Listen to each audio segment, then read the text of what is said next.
Hey everybody, Curtis, exhibits buyer for Ripley's Believe It or Not here, and today I want to show you an exhibit that possibly cost President John F. Kennedy his life. This is one of his custom-made back braces, and I'm going to tell you why this probably cost President Kennedy his life in Dallas on November 22nd, 1963. So, let's go into a little bit of backstory here about Kennedy and his back problems from the beginning. So Kennedy actually suffered from back problems as a child. He was in and out of the hospital from the very beginning with different types of back problems. It worsened when he was in college. He went to college at Harvard. In 1937, he was playing football. And he was tackled, and experts kind of agree that's really what started his severe back pain. It worsened in the Navy. There's a great story behind John F. Kennedy in the Navy. So his ship that he was on was actually attacked and sunk.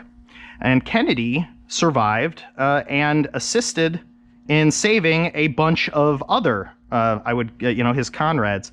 And he did this by swimming to shore over 3.5 miles to the nearest island while towing a few of these survivors.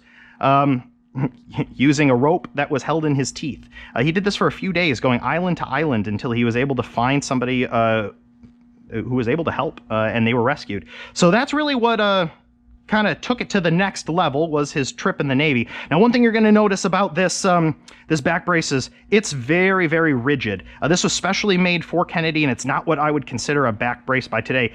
Even if I give this a good push, it does not want to flex. This was actually designed to keep Kennedy standing upright and sitting upright, and that's one of the reasons why people think that this cost him his life.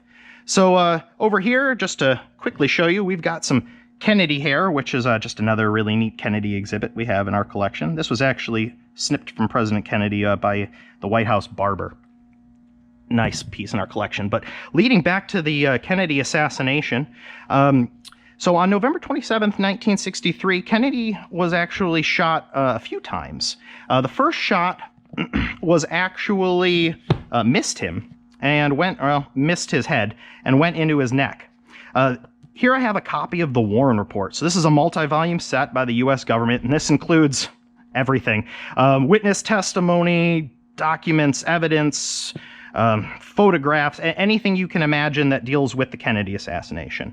They talk specifically right here about the first bullet and how the first bullet actually went in President Kennedy's back and out his neck. And a lot of doctors' consensus is that had he been able to physically bend forward out of the way, he would have avoided the second shot. And the second shot is what killed him. Unfortunately, because he was wearing a back brace, very similar to what we have here, he wasn't able to do so, and he was ultimately hit by that second shot that killed him. Now, in addition to the Warren Report, which is a great read if you're looking for a little light reading about the Kennedy assassination, we also have a copy of the press secretary's report from that day. Now, this is kind of a peek behind the curtain of what would have happened had Kennedy survived that day. You see, he was shot on the 22nd. This is his schedule leading up to that. But Friday, November 22nd, was the day of the assassination. And you can see he was supposed to do a bunch of different things, including departing Love Field around 2:30, which obviously ultimately never happened because he was shot. This is a very cool piece, kind of a good what if. Had Kennedy not been wearing this, had he not had a back brace, would he have been able to bend forward out of the way of the second shot that ultimately killed him? Well, I hope you guys enjoyed this. These are just a few of the Kennedy pieces in our collection. I hope to do a part 2 someday with some of the other stuff.